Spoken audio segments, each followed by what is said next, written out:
समाचार सुने नेपाली कांग्रेस पार्टीको केन्द्रीय कार्य समितिको बैठकले 2 जना महामन्त्री र सहमन्त्रीलाई निकाल्यो। तपाईको प्राइभेट कम्पनी हो निकाल्नलाई, तपाईको घरबाट निकाल्नु भएको हो। 9 कक्षाको थिए, 9 कक्षाको नेपाली कांग्रेसको झण्डा बोकेर हिँड्दै गर्दा 46 सालको आन्दोलनमा लडेको हुँ, 62-63 को आन्दोलन त हाँकेको पनि हुँ र 2488 जना महाधिवेशन प्रतिनिधि जम्मा भएको हल हो यो। हिम्मत छ, हिम्मत छ, ती प्रत्येक साथीलाई कारबाही गर्ने हिम्मत छ। फेरि कारबाही कसले गरेको? तपाईहरु मात्र निर्वाचन आयोग जान्नुहुन्छ। त्यही निर्वाचन आयोगमा यही ठाउँबाट विशेष महाधिवेशन नेपाली कांग्रेसको प्रारम्भ भएर त्यो विशेष महाधिवेशनले निर्वाचन आयोगलाई समयमै जानकारी गराइसकेको छ। कांग्रेस अहिले विशेष महाधिवेशनको क्रममा छ। हाम्रो केन्द्रीय कार्य समिति श्री शेरबहादुर देउवाको नेतृत्वमा रहेको केन्द्रीय कार्य समिति भङ्ग भइसकेको छ र हामी अहिले नयाँ केन्द्रीय कार्य समिति चयन गर्ने क्रममा छौं। यो सिङ्गो देशले सुनिरहेको छ, देशभरिको नागरिकले पनि सुनिरहेको छ, नेपाली कांग्रेस पार्टीभित्रको आम देशभरिका साथीहरूले सुनिराख्नु भएको छ। यो नेपाली कांग्रेस, यहाँ छ कांग्रेस। यहाँ नेपाली कांग्रेसका श्रद्धेय नेता बीपी कोइरालाको, श्रद्धेय नेता गणेशमान सिंहको परिवारको सदस्यहरू हुनुहुन्न, तर त्यो भन्दा ठूलो परिवारको सदस्य हामी हो। हामी हो गणेशमानको सन्तान, हामी हो बीपी कोइरालाको सन्तान, हामी हो। किनकि कांग्रेसको त्यो क्यारेक्टर, कांग्रेसको त्यो विचार जसले बोक्यो कांग्रेस नै हो। त्यसैले म पार्टीका साथीहरूलाई आग्रह गर्न चाहन्छु, हस्ताक्षर गर्नुभएको सबै महाधिवेशन प्रतिनिधि साथीहरू र यहाँ सहभागी हुनुभएको साथीहरू, तपाईहरु सबैले आज यहाँबाट गइसके एकपटक सोच्ने बेला आएको छ। अब हामी आफ्नो काम अगाडि बढाउँछौँ, तर तपाईहरुले सोच्नुपर्छ। तपाईहरुको मनमा कहीँ कतै दुविधा छ भने म तपाईहरुलाई अलमलिन भन्दिनँ। मैले भनेको थिएँ म हल्ला आएर सोध्छु। आज अहिले समझदारी भएको भए, कुनै समझदारीमा पुग्ने अवस्था बनेको भए म आउँथेँ यहाँ हलमा, तपाईलाई आएर भन्थे यस्तो यस्तो भयो साथीहरू, यस्तो यस्तो कारणले गर्दा यस्तो यस्तो गर्ने भयो। अन्तिम क्षणसम्म, अन्तिम समयसम्म त्यसका लागि हामीले प्रयास गर्यौँ। 30 जना केन्द्रीय सदस्य साथीहरूले सामूहिक रूपमा बिहान पनि आज हामीलाई भेटेर बोलाएर उहाँहरूले भन्नुभयो, त्यो कुराले पनि थप ताकत पुर्यायो, बल पुर्यायो। तर म सबै केन्द्रीय सदस्य साथीहरूलाई पनि आग्रह गर्न चाहन्छु, कहीँ कतै 1 सेकेन्ड पनि कहीँ कतै आफ्ना बारेमा सोचेर म कहाँ हुन्छु, के हुन्छु भन्ने बारेमा सोचेर एउटा पनि कदम चालिएन, एउटा पनि प्रतिक्रिया व्यक्त गरिएन। पार्टी कहाँ होला, यो पार्टीले देशप्रतिको जिम्मेवारी निर्वाह गर्न सक्ला कि नसक्ला भन्ने कुरा मात्रै यसरी ठानियो। अब हामी यो विशेष केन्द्रीय महाधिवेशनको प्रक्रिया, निर्वाचनको प्रक्रिया अगाडि बढ्छ। केही समय पछाडि यसले नेपाली कांग्रेसको विधान अनुसार अगाडि बढि नै रहेको छ। यसले आफ्नो कुरालाई आज टुङ्ग्याउँछ, यसले नयाँ कार्य समिति चयन गर्छ। त्यो नयाँ कार्य समिति नै नेपाली कांग्रेसको कार्य समिति हो।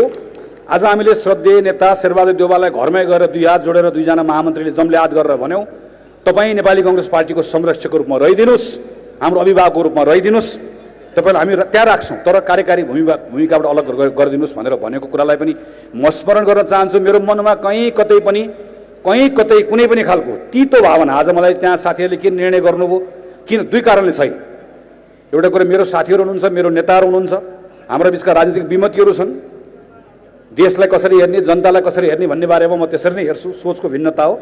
अर्को कुरा, त्यो नेपाली कांग्रेसको आज सानेपामा बसेर गएको केन्द्रीय कार्य समितिको बैठक, त्यो बैठकले निर्णय गरेको कुरालाई प्रति मेरो किन प्रतिक्रिया छैन भने त्यहाँ केन्द्रीय कार्य समितिको बैठकै बस्न सक्दैन, किनकि केन्द्रीय कार्य समिति अस्ति यहाँबाट भङ्ग भइसक्यो। त्यसकारणले गर्दा त्यो सक्दैन। र मलाई के विश्वास छ भने मलाई नेपालको निर्वाचन आयोगप्रति पनि विश्वास छ, मलाई नेपालको ऐन नियम कानुनप्रति विश्वास छ, नेपालको संविधानप्रति विश्वास छ,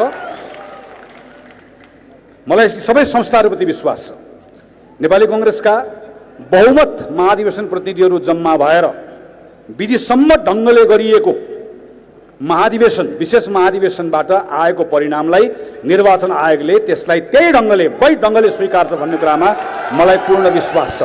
किनकि यसका कारणहरू छन्, वैधानिक कारण छन्, संवैधानिक कारण छन्।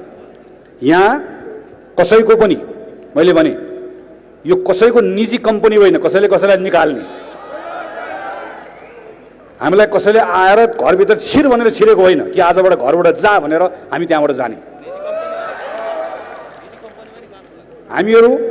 तर सामान्य कुरा यहाँ साथीले भन्दै हुनुहुन्छ, तर एकछिनलाई मानौँ टेक्निकली ल आज नेपाली कांग्रेसको केन्द्रीय कार्य समितिको बैठक बस्यो, हामीसँग टेलिफोनमा एउटा नेताले वार्ता गरिरहेर ठ्याक्क 3:50 को समय मिलाएर निर्वाचन आयोगमा पत्र पठाएर सधैँभरि सेटिङ फिक्सिङबाट चल्छ, यसरी नै चलाइराख्ने हो।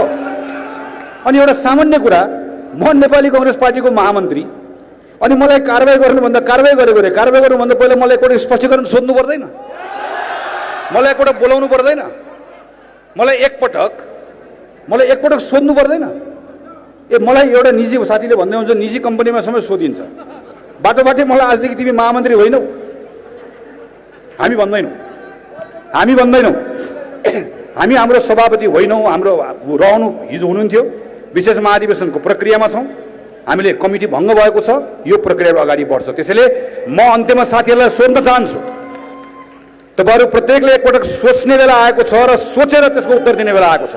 तपाई यहाँबाट घर फर्कनुहुन्छ, गाउँ फर्कनुहुन्छ, तपाईको टोल गाउँमा फर्कँदै गर्दाखेरि म यति विश्वासको साथ तपाईलाई भन्न सक्छु त कहाँ गएर आएको थिइस् भन्दा काठमाडौँमा भएको गगन र विश्व सहभागी भएको विशेष महाधिवेशनमा सहभागी भएर आएको थिएँ भनेर भन्दै गर्दा एकजना पनि कांग्रेसको शिर निउरन्न।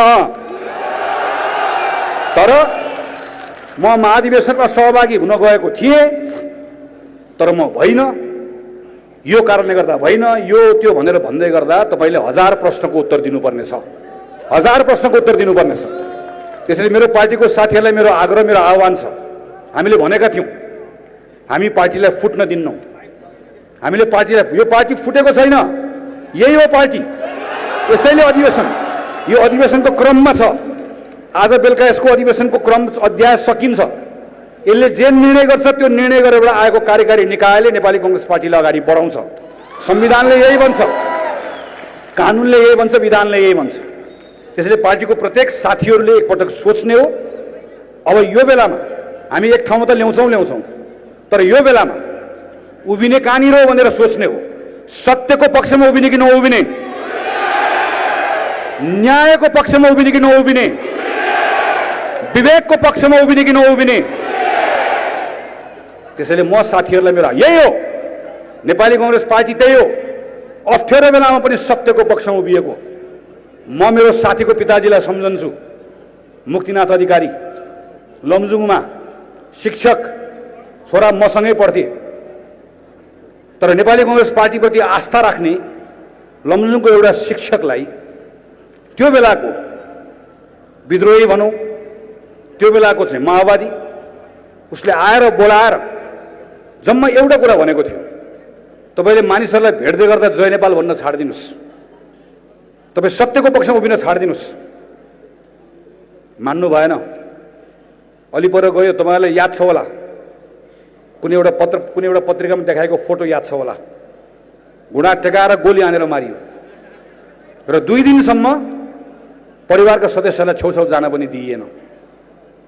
देशभरि मैले यस्ता हजारौं कांग्रेसका साथीहरू देखेको छु, जो सत्यको पक्षमा उभियो, कांग्रेस त्यही हो, डराएन। हामी कोसँग डराउने हो, हामी कोसँग डराउने हो, हामी कोहीसँग डराउनु। तर म साथीहरूलाई आग्रह गर्छु, जो सत्यको पक्षमा उभिन्छ उसले सबभन्दा बढी मर्यादा राख्नुपर्छ। नेपाली कांग्रेस पार्टीले आफ्नो मर्यादा राख्नुपर्छ, हामीले आफ्नो मर्यादा राख्नुपर्छ।